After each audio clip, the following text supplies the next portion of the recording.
I'm Will Reuter, and this is HBA After Hours, a podcast from the Home Builders Association of Greater Kansas City. Hello, and welcome to another episode of HBA After Hours podcast, the podcast hosted by your local Home Builders Association of Greater Kansas City. As always, I'm your host, Will Reuter, and with me today is... I'm Keith Sauro, the publisher of the Real Estate Book New Home Guide and Design KC, and we have a special sponsor today, don't we? I hope he's very special. He is. Wilson Lighting. Oh, incredibly special. Brought to you by Wilson Lighting. Dynamite guy. That's right. Thanks, Bobby.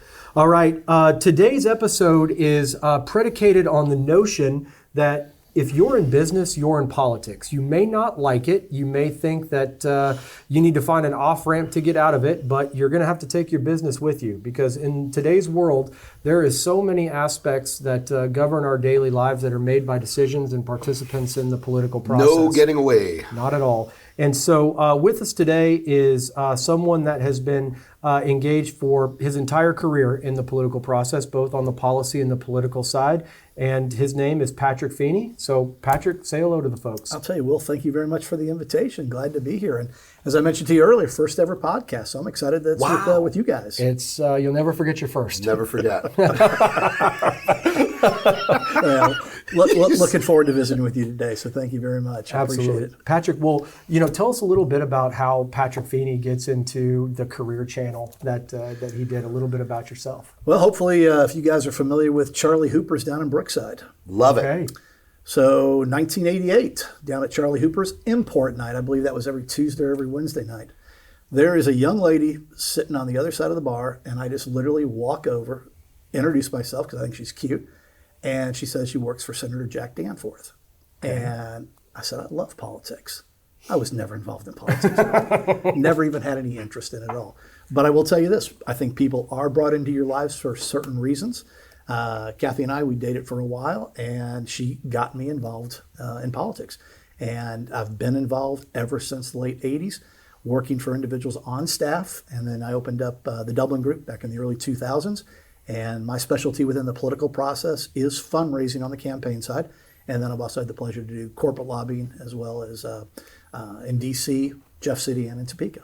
Awesome. Busy. Tell us about Dublin Group real quick. Dublin Group is basically myself, and then I bring on some part-time individuals depending on the time of the year and the cycle. But we usually are one of the first individuals, an individual that's thinking about running for office. We specialize in federal races as well as statewide races, and every now and then on the county side.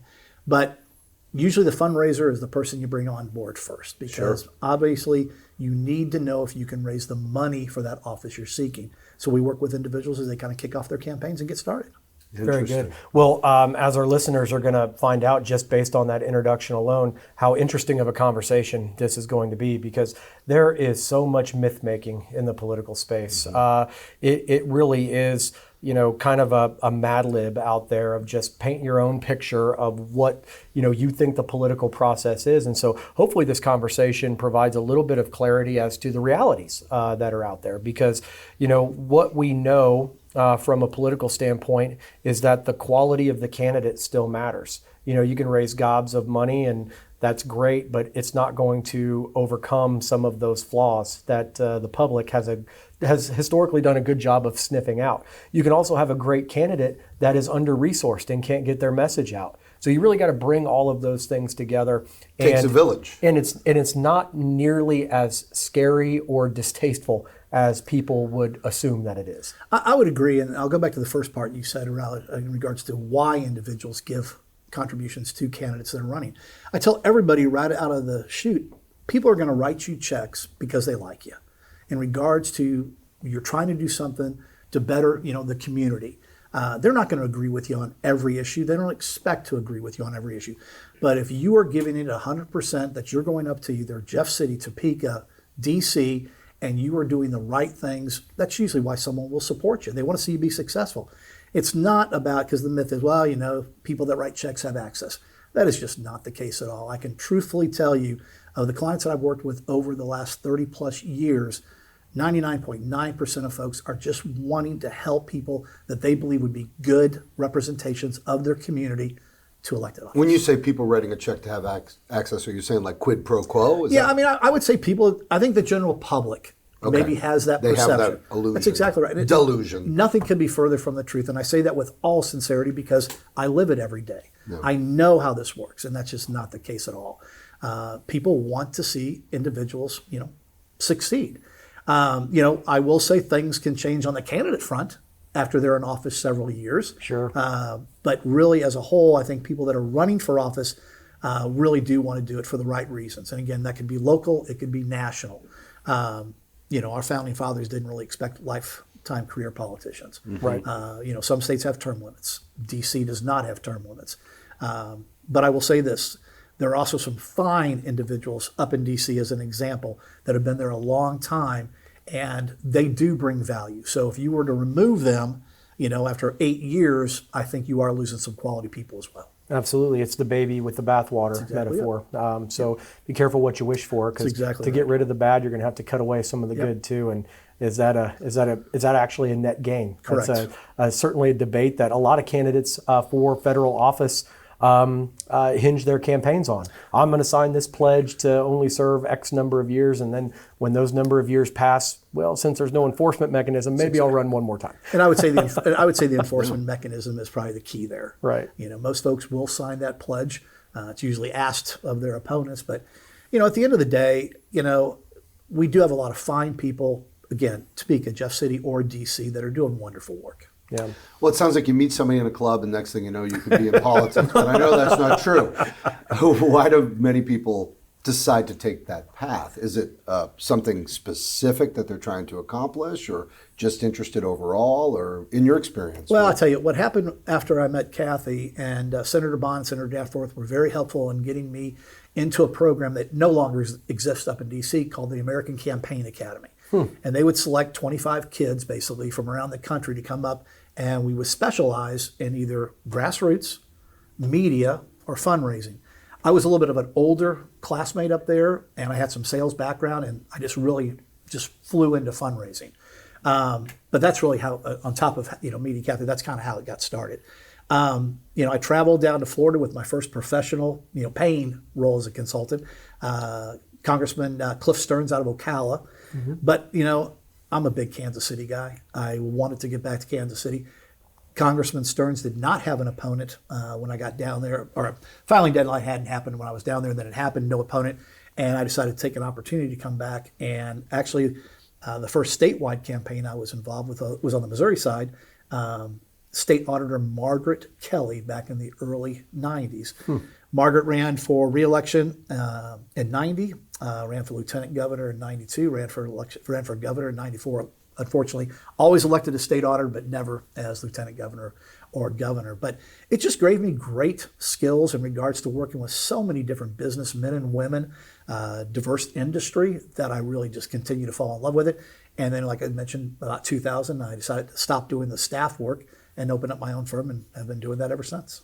Wow. Yeah, it's not unlike any other organization. You can have a 501c3 or some issues-based foundation, and you've got a great message, you've got a great mission, but if you don't have the resources to get that message to the people that can be helpful to you, or to the people that are ultimately going to be the beneficiaries of that work, it's not going to have a long shelf life. And I feel like the way that you described that in fundraising for campaigns is the third leg of that stool. You've got to have the resources to go out and tell that story. Absolutely. And, on the federal races specifically, and I had a meeting this morning with someone that was interested in running for the 3rd Congressional District.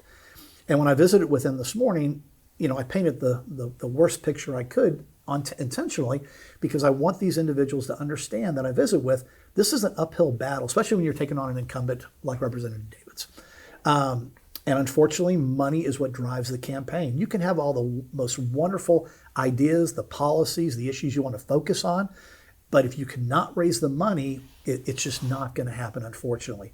Here in the 3rd District is an example. I mean, Republicans have lost it 4 consecutive cycles.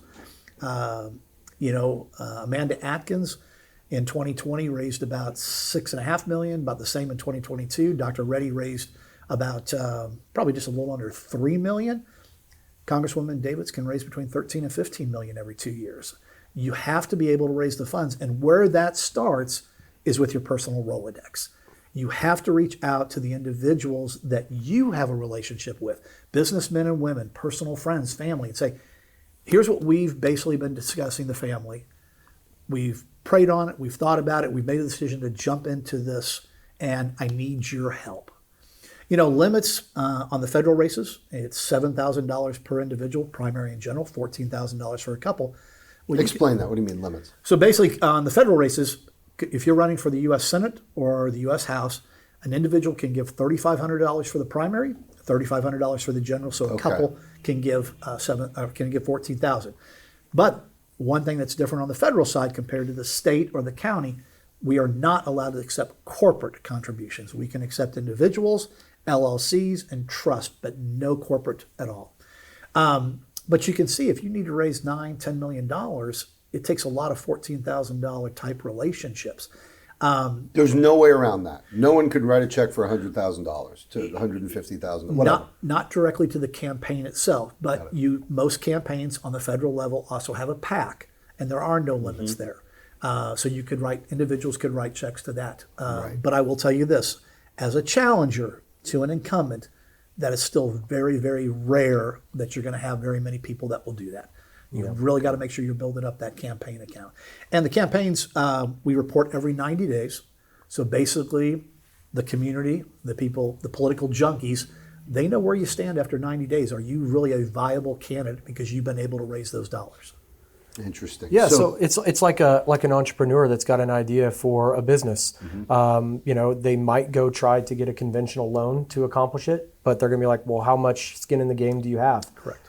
So you're like, well, if your family members believe in your mission and believe in you, and my parents are not going to give me any money because they don't believe in me, but that's okay. but I've got very talented siblings who will, potentially compete for that. There's a family Shark Tank dynamic going on, but remind me not to come for Thanksgiving. Right.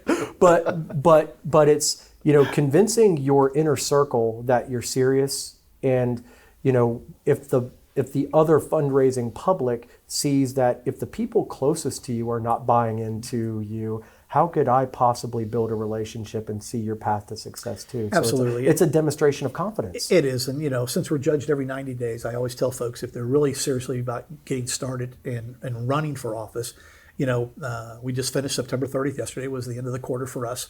I would always encourage individuals running for federal offices to start on that first day of the new quarter.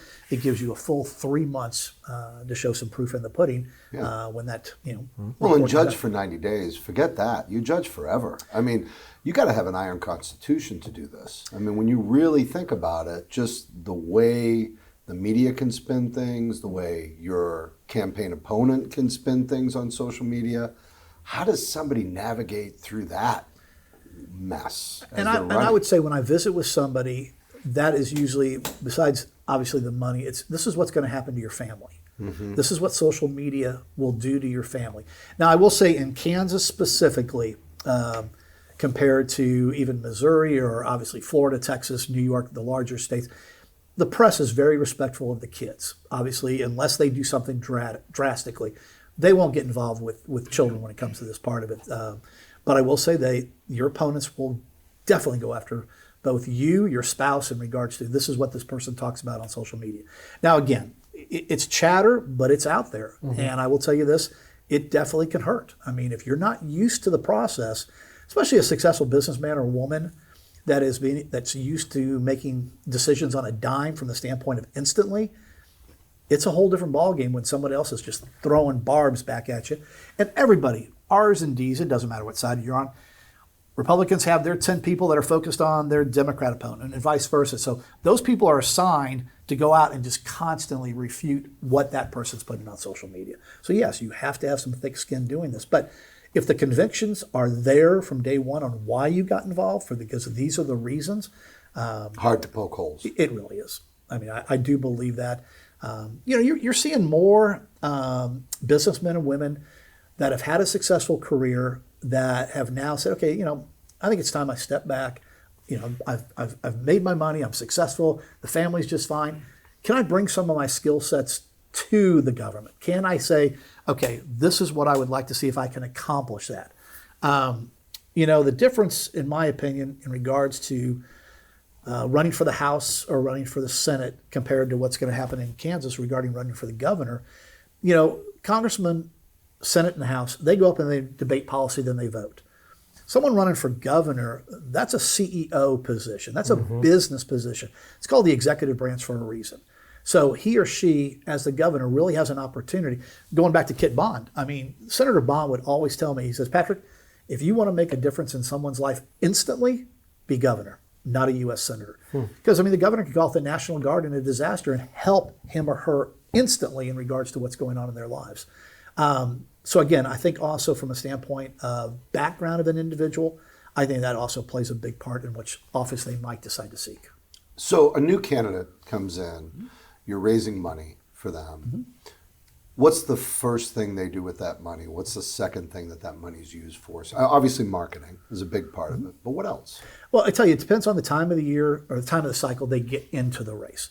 If you're running for Congress or you're running for the U.S. Senate, you're out there raising money right now. You should be. But you're not going to spend that until we get more closer toward April or May if you have a primary on August 2nd, this coming around. You're going to stockpile that money because really the people will not start paying attention to your race until really the Tuesday after Labor Day. That's kind of when things really start working up for the general. Now, if you have a competitive primary, it's completely different. You are going to spend some of that money a little bit earlier, but you're still not going to focus on spending that. So you want to save every penny you can, keep your expenses way down. And I'm not saying this just because I'm a fundraiser, but the fundraiser is about the only person you should have on staff. You shouldn't be paying a general consultant. You shouldn't be paying a campaign manager. You're not ready for that. You don't need to be ready for that part of the process until you get a little bit more into the election year. But don't they need a little bit of that strategy to figure out the dollars, or is that where you come in? When you get brought on board, I always get brought on board as a fundraiser, but from a standpoint, once you're on board a campaign, the client's going to ask you questions all the time. And that's fine. I've been doing it a long time. I've got my opinions on what should be done. But I cannot stress to you enough, 90% of your day better be focused on fundraising. You can go visit the grassroots in the evening or an early breakfast, but especially for a federal race, when you're looking to raise $8-9 million. The governor's race here in Kansas in 26, that'll be a $10 million race. So again, 90% of your day better be on fundraising. I think there's just this perception out in the public, Patrick, that you make a political contribution and that's going straight into the candidate's pocket. Like they're going to live off that money if it was just like money they found in the couch cushion. There are statutory definitions of what is and isn't allowed to spend campaign contributions on. So, like, what are some of those things that are absolutely off limits from a campaign expense standpoint? Anything personal is definitely just the easiest thing Right. to dive in. Are there individuals that try to get around it? I'm not going to lie to you, sure. But at the end of the day, there's just too many safety mechanisms in the process in regards to the entities that we can take money from, the amount of time that it has to go into our, the campaign's checking account. It just does not happen to the degree you might think it does. Do people abuse it? I'm sure there's people are, but at the end of the day, it does not happen. And, the contributions that are written to these elected officials, to their campaigns, I can truly tell you that 99% of everything that I've ever been involved with goes to media, goes to digital, goes to email blasting, general overall GOTV, get out the vote effort. Well, first question I have is, do you really find that kind of money in your sofa? No, there's no money on that. Okay, just making sure. No, we've got a metal detector in my house. It gets combed through pretty extensively. You find it quick. That's right? right. That's right. No, but to the media question, because obviously, I live and die by advertising and marketing and with my publications. But what are some of the rules around that? As I understand it, there's some specific things on television for campaigns, that the lowest rate. How does that work? Well, the rate varies depending on the race you're talking about. Okay. I will say this, I probably don't have the specifics you're looking for, not my lane. Understood. But the general term on the media side, what I've been more impressed with are the different mechanisms that we're using now to deliver that message. Some of the campaigns I've worked on, District Attorney Steve Howe was up for re-election this last go around. On that campaign, compared to previous campaigns, there was no cable buy. There was no TV buy. Everything that was done on that campaign was OTA, Hulu, Netflix, streaming, because Again, the demographics, especially for a suburban area, that's where they're getting the mechanism. Not to mention the cost factor is just completely better to a campaign. I mean, if you're on network television, and depending on the race again, Right, you'll right. have, I mean, the governor's race will be on network television to some degree. But if you're on network broadcast television here in Kansas City, half of it's going to the Missouri side. Right. So from a standpoint of really maximizing your campaign contributions, that has been a much better way to deliver those message. On top of that, if you're running in Johnson County as an example, my mom's 86. She lives at 101st Terrace in Knoll. That demographic in northeast Johnson County, they want to go to their mailbox. They like to see what's in their mailbox. They Sure. want to see what's going on. So we'll use more direct mail up in that Right. part of the county compared to where we might not do as much direct mail down in the south part of Johnson County. Are you starting to see different forms of AI coming in to help with the marketing campaigns and You know, whatnot yet? I know that's not your lane. I was just curious. No, I would say not yet because, again, I think with AI, if you're using AI in a campaign and that becomes public, that would be a major issue in your campaign, in my opinion. Now, is it out there? Maybe it is, and I just don't recognize it. But, I think with just the general tone of AI and creating an environment, I would not think that would be a very wise thing to do. But again, it could be out there and I'm not even aware of it. My clients that I work with, I don't believe we use that at all. And then the other thing too is, talking about deliverables, texting is obviously constant now. And there are ways to do that I've got a handle on over the last year. I get text messages every day from candidates all over the world, Right. all over the country. But what I will say is brevity is your friend when it comes to texting. You want that artwork to appear. Because I don't know if you guys know, so when you get a text message from a political campaign, it takes you down to the bottom of the text message. It doesn't start you at the top. It takes you down to the bottom, and then you've got to go back up to the top. Well, I want to at least be able to have the logo. I want to be able to at least have the candidate's name to where I'm burning something into that voter, and then basically, fine, you can scroll on down. So we do an awful lot where the brevity of the text messaging, I think, is very important in that particular space of a campaign. That is educational for me because brevity is something I've never been accused of. So, Well, if the association sends out text messages, pay attention to them, and I bet they take you to the bottom of the text and not at the top. all right. Well, we're learning something here. I hope you guys are learning something at home. We talked a little bit about PACs as being one of the particular areas that people can steer resources towards for the purposes of either disbursement or for expenditure on a campaign.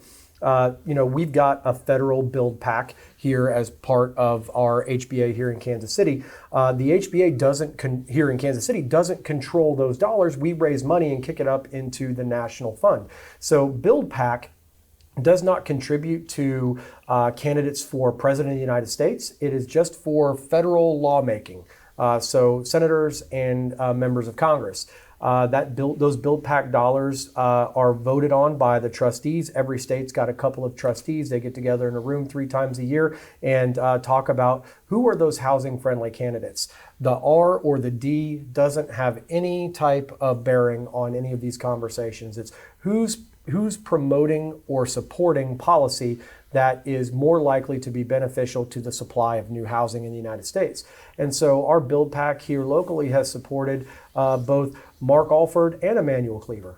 So it's just 2 gentlemen that have demonstrated leadership in housing. For those dollars to go into that PAC, it does not accept any corporate donation. It's got to be personal dollars. So when Will Reuter contributes to Build PAC, that's coming out of Will Reuter's personal funds.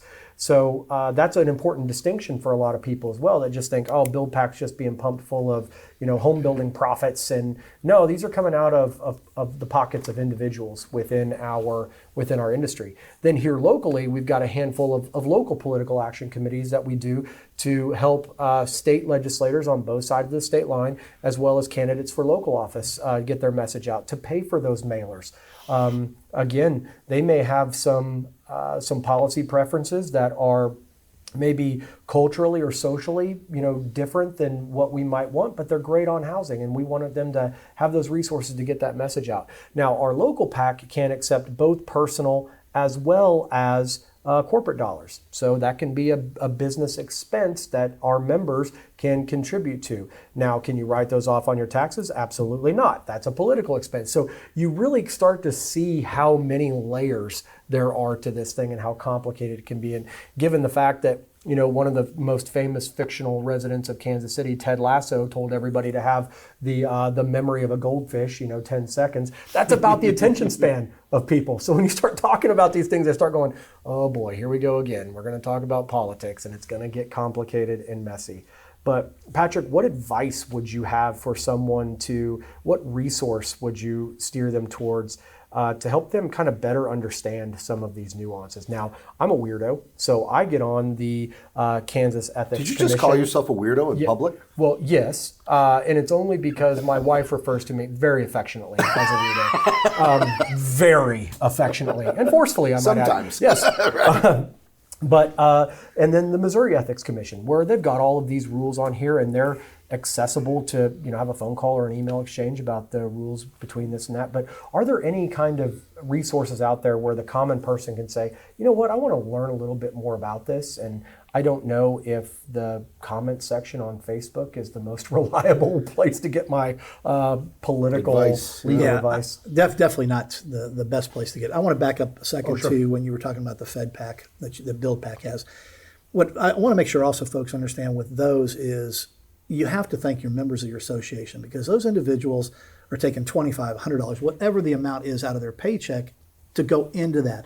That is not just this big chunk of money that's coming in. Individuals, whether it's Build PAC, whether it's Hall PAC for Hallmark, whether it's H&R Block, their PACs, it's an employee funded mechanism. So basically, it's employees both, and if you live in Kansas City, both people live on the Kansas side and the Missouri side, that give money out of their paycheck because they do want to make sure that legislators are basically pushing, what makes their company successful. One thing about, and again, I apologize, I don't know how I know you just briefly talked about Build PAC, but Hallmark has a committee of about 15 individuals from all departments within Hallmark. They get together and they decide on, okay, this individual really gets us, so to speak. We do want to help with those TV commercials, those direct mail pieces. So again, I just want to applaud the folks in regards to your organization that take money out of their personal paycheck, because not everybody can do that. And right. Again, so I did want to at least let people know that those are small dollars that build that up. In regards to learning about the PACs, yes, Missouri Ethics, Kansas Ethics, they've all got sections on their website. But if you're running for federal office, you're running for Congress, running for the Senate, you'll have your campaign account, John Smith, Mary Smith for Congress. They will also have a PAC that's set up that assists them with individuals that do want to give more than the $14,000 to the campaign. Those PACs you can give unlimited. But if it's just a PAC, super PAC is a better term that you might be more familiar with, those names are made public. So I want to make sure there is nothing that is being hidden from the public when regards who is funding these campaigns. Right. There are also PACs called C4s. Those are more issue advocacy related PACs. Now those donors can be kept because they're not promoting a specific candidate. They might be talking about the opponent, but they're more focused on issue advocacy. But back to just the PAC for the candidate. Again, there are no limits to that, but there are some guardrails in that. So basically, there is no communication on expenditures that the PAC is going to make on behalf of the candidate. There's a firewall that gets put up there to where basically the candidate has no idea how that money is being spent. Now, again, it's set up for the candidate, so you're hoping that they're going in the right direction with those funds. But again, to keep things separate, again, there's no coordination. And who controls that? Those can be set up by any. Those PACs can be set up. Usually, it's by somebody that also wants to see that candidate win. But again, and when I say a firewall, it's a pretty serious firewall from the standpoint of, they're not going to share with the campaign, we're going to do, 3 weeks of television, or we're going to do the four or five direct mail pieces. That is something that is completely, out of the communication world. Yep. So, I mean, when you're taking a step back and taking a look at all of the rules and regulations in place, I mean, you can go back to McCain-Feingold at the federal level, and there's always some sort of ethics update or review. I mean, this is something that is actively policed because that even the perception of corruption or something being untoward is something that there is a tremendous amount of fatigue within the country. And so do they get it right all of the time? No. But there is a concerted, consistent effort to make sure that, hey, regardless of how the vote goes, everyone's playing by the same rules with regards to these campaign finance laws. Absolutely. Do you get bad seeds every now and then? Sure. But at the end of the day, things are corrected. And I'll tell you the other thing on the federal side, it's important to have a treasurer that you can trust. On the state, on the municipalities, the treasurer is not quite at the level of responsibility that someone on the federal does. If there's any issues with the campaign, the treasurer is the one that gets, the law goes after because he or she is signing their name on those finance reports. Right. And that's also something I'm very clear of in regards to the treasurers that I'm involved with. I want to make sure that they understand what worst case scenario. I'm someone that always likes to paint the worst case scenario so I know what I'm getting myself into. And if I can live with that, then great. But I also want to make sure there's transparency throughout this process. And that is one that I'm very, very specific on regarding making sure the treasurer knows. It's also great based on dealing with that candidate to let them know exactly what they're getting into, to let them know maybe they're not the right person. How many times has that happened where you meet with somebody that's thinking about running after having a conversation and understanding it, they kind of go the other way? Hardly any, to be honest with That's you, because good. They've already made the decision. They're jumping in by the time they call me. That's good. I tell them, like I did with the individual this morning. I mean, I painted the worst picture because, this person's wanting to run against Representative Davids here in the 3rd, and it's a very challenging position that he is considering. And again, going back to social media, these candidates. I mean, social media. Let me rephrase that. The technology we've gone through. I mean, the iPhone's been around for 12 years, I think now, 12, 13 years. The technology that we've gone through as a society, and then also how it comes into the campaign world, has changed the game completely. Well, anyone can be a journalist. That's exactly right. They can call themselves a journalist. That's exactly right. Journalists. I mean, I have to look at stories with candidates that I am working with. I don't think that's right. And again, they will throw things out there just to throw things out there. My son is 24. He's in sales. I keep telling him that you can actually talk on this thing. I know. It's crazy to watch them, right? I'm sorry, listeners. I was holding my iPhone. The communication skills, and again, I know it's generational, but the communication skills is probably my biggest disappointment in regards to the field that I'm in right now, because everybody wants to communicate via text or email. And that's wonderful after you have that relationship built up. But when you go back to working with individuals that want to invest in campaigns, and I've been doing it for a long time, at the end of the day, it's personal. It is personal. That's exactly what it is. It's a relationship business. And I tell the individuals running for office, that's why it's very important to be sending your friends emails or text messages. If this is important to you, go visit with them in person or at least give them a call. Yeah. Well, Patrick, obviously, the society and politics and everything just seems to evolve at an increasingly fast rate, right? I feel like I just woke up one day and AI went from that video of Will Smith eating spaghetti to all of a sudden they're making major motion pictures completely out of it. It's crazy how quickly things change. What are some of the things that you've seen besides the technology that have changed dramatically in the political space? Is it the tone, the tenor, the frequency of the elections, how early they have to start? I'm just curious, like, what are some of those things that's like, wow, I can't believe how quickly that changed or how different this is? I think probably the number one, when I'm telling folks about the processes of campaigns, so Congressman Derek Schmidt won re-election this past November. He's fundraising in December. These members of Congress are up every 2 years. They're having to raise, if they're in a safe district, they're having to raise at least $2.5 million every 2 years. Well, you break that down by quarters. Unfortunately, the fundraising is what just has probably been the biggest surprise over the last 30 years, how just constant it is. Just because how expensive things have gotten and what you need to do in so many mediums, right? It's that, and if you're not showing fundraising chops every 90 days, you're also a potential weakness to somebody that might want to come in and run against you. Right. So I mean, there's those optics of the finance reports, and again, that's why a lot of folks like to. They've been a member of Congress. They want to run for the U.S. Senate because they're only up every 6 years. Right. Need a break. Right. I mean, it's funny. I see this, and I talk to customers about this. It used to be you put an ad in a magazine, you put an ad in a newspaper, you maybe did some radio, you maybe did some television. Now there's so much more. There is, and if we're going to go back and especially here in Johnson County, because back probably in the 90s, a postcard would go out with 100 names on it, especially in regards to the Republicans here. Back when Ed Eilert was mayor, Senator Dick Bond was around, kind of that crew. Whole key was putting 100 names on a postcard so you could see who was supporting my campaign. That means absolutely nothing anymore. Right. Endorsements, in my opinion, are completely overblown because there's so many other mechanisms that we have to get our message out that even if you have an endorsement, now don't get me wrong, I mean, you get the endorsement of the president or something like that, completely different.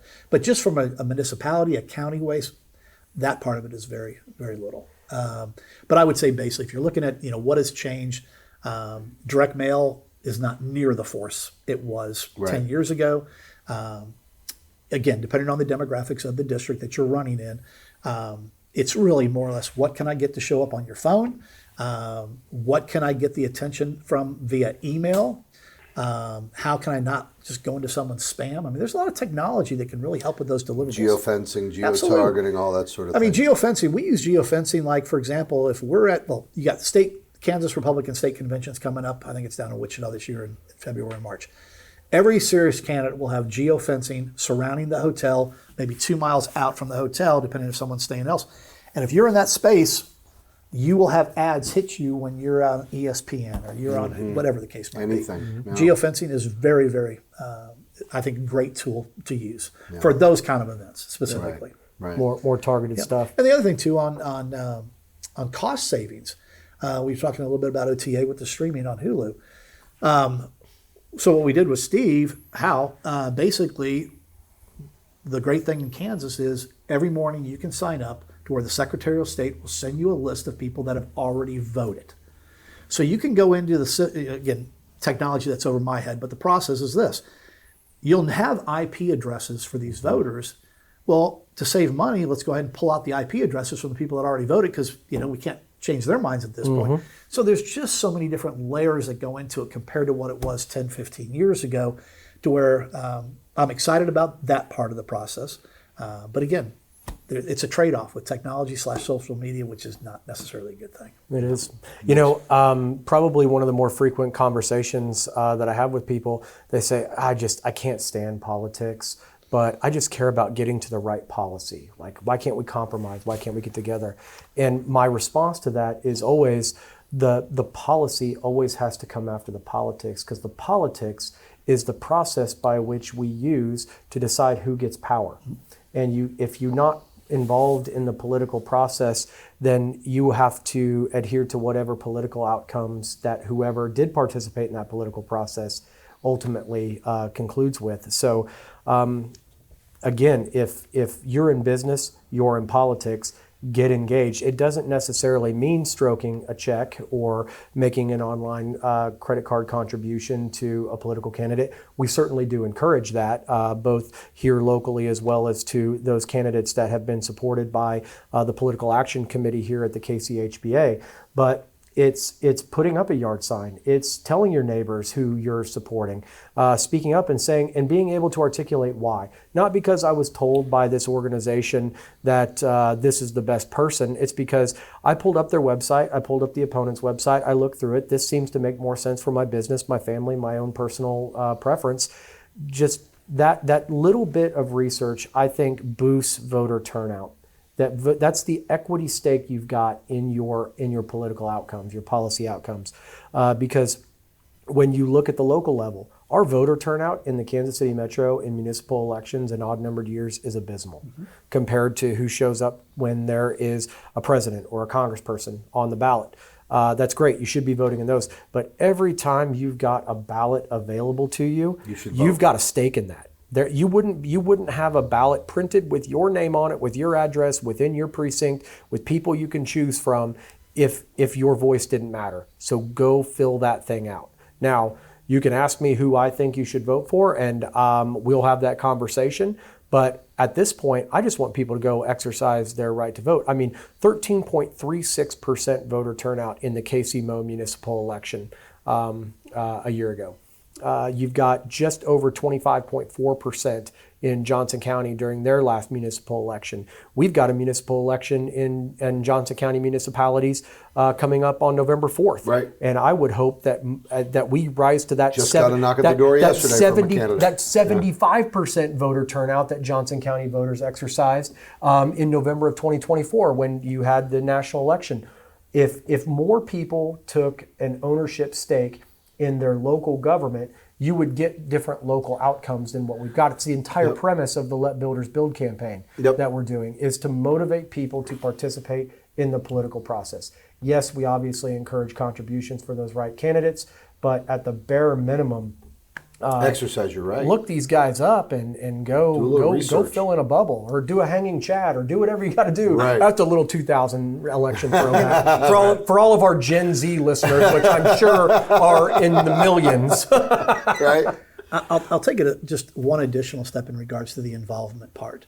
With the municipality races coming up, when we do our polling in regards to what are folks really focused on right now, at least, and again, it might be, I'm speaking more because I've got the polling information before on the Kansas side, but I will say this: property taxes are at the top of the list. I mean, that is really what Johnson County is focused on. And that is really an issue that you can have an impact on by going to, again, the municipalities where most of those fees are coming from, county as well. That is, does Topeka play a part in it? Yes, but it's still more of a municipality issue on that one. You have to have the commitment's not even the right word.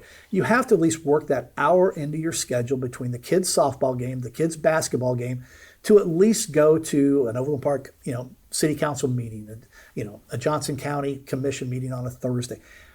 It's not that you have to be there every week, but I will tell you this: legislators pay attention to it. And I think that the commitment has to be there on both parts. I will tell you this: I'm in this space. I do this for a living. I will tell you this, and again, knock on wood that my wife is telling me accurate information. Our last house payment is next month. And I'm going, okay, what is all this I'm still paying after the house payment's done? Right. The personal property taxes, the insurance. I get I'm being facetious here, right? But it's hit me more over the last 6 months, knowing this was coming to an end, to where I will be more involved in this process. Sure. One thing about Johnson County specifically, and again, we have so much more turnout in the general than we do in the primary. Yeah. Why? I've lived here my entire life. I truly believe, and again, let me back up. Elections are decided by unaffiliates, the independents. I don't care what race you're talking about. That group is making up the decision. R's and D's are pretty much set in what they're going to do. They might not be happy with their candidate on the R's, or they might not be happy with the candidate on the D's, but they're coming home every time. The unaffiliates are the ones that have the biggest difference, especially in Johnson County. I truly believe I'm accurate on this. I would say 70% of people that are registered unaffiliated in Johnson County are really mod Republicans. They just could never register as a Democrat, and that's just my opinion. But those are the ones that will sway elections, whether the Republican wins or whether the Democrat wins. Steve Howell is the only Republican that continues to win in Johnson County, countywide. He's the only one. There's reasons for it. I mean, it's a different race, district attorney. But the unaffiliates know Steve is not an ultra-conservative Republican, just by the way he behaves, things he does, things of that nature. That is the group that makes the decisions on who wins an election. So when you're going back to targeting, those demographics, that is the key ingredient that candidates are focusing on in an election, should be focusing on an election. Yeah, and if you've got that 13% voter turnout and it's 6.5% on both of the polls, you're going to get one extreme or the other based on how that election comes out. So the more folks that are that have skin in the game, but maybe don't find themselves on one of those polls that are participating, swing it cancels it out, and it can get us back to where we need to be as an overall discourse about our politics and make it less personal. One other thing I did want to mention for a comment you said earlier, and this is really more to benefit individuals that are wanting to support candidates. Campaigns really prefer contributions by check and not credit card. There are fees attached to the credit card, but there's something that's worse to the individual making the contribution. So if you're giving to a Republican and you do a credit card contribution, it's going into what we call WinRed. And that information basically gets dispersed out to just anybody around the country can tap into that. So if you make a credit card contribution as a Republican, you're going to start getting requests from candidates that you have just no clue who they are. Same thing on the Democrat side. If you give to Act Blue, that's the mechanism they use. The same thing works. So campaigns appreciate checks because there's no fees attached to it. It saves us some money. But as a donor, I would also highly recommend doing it that way. I know people like points on their card. I get that part of it. If you don't mind being, just a barrage of text messages, emails, keep doing the credit card. Yep, I am very clearly someone who is maybe the fifth or the sixth person to have this phone number within the last 10 years. And the previous owners of this number have a very broad political spectrum. So I've got Bernie and AOC on one side, and the opposite on the other. So it is. Like, couldn't happen to a more perfect person. Must drive you crazy. Like, do you have time for a phone call? It's like, you know what, I do. Let's see how this goes. and again, with you and I, we're political junkies, so we're always going to answer that just to see what the other side's doing, so to speak. Right. But for the general contributor, I will tell you this. I mean, I'll get phone calls, from donors. Patrick, you told me to go online and do this. That's the way I wanted to do it. I wanted the points. But why? I mean, did you all sell my mobile number? Did you all give this out? No. The system itself is the one that pushes that out. Yeah. Good to know. Well, Patrick, I could make Joe Rogan look like just a 30-second infomercial on this particular talk. I could sit here and talk about this for hours. But out of respect for our audience and the time that they've devoted to this episode, I think that's a pretty good place to wrap up. Any parting words of wisdom? You've imparted a lot on us, but just in case you're holding a nugget back. I would just encourage participation. It doesn't have to be via a contribution. Just getting out there, reviewing websites, making phone calls to campaigns if the answer is not on the website. The ads are always going to be slanted one way or the other. Participation is the best way to get involved in the process. I know it's time consuming. Believe me, I know. But at the end of the day, that's probably the best way to really truly understand whom you might be voting for. Awesome. Great advice. Absolutely. Well, we appreciate your listening and Patrick, your participation in today's conversation. As always, I'm Will Reuter with HBA After Hours podcast. And I'm Keith Sauro, and we want to thank Wilson Lighting again for sponsoring today's podcast. Absolutely. Patrick, thanks for joining us today. Thank you, Patrick. My pleasure. All right, Appreciate take care. You bet. This has been the HBA After Hours podcast produced by your local Home Builders Association of Greater Kansas City. If you'd like to have a question answered or a topic discovered on a future episode of our podcast, please visit kchba.org/podcast and leave that note for us. We'd also ask you to visit letbuildersbuildkc.com to find out how you, the average Kansas City resident, can plug into this housing discourse. Lots of information, education about how we can get housing built in our communities.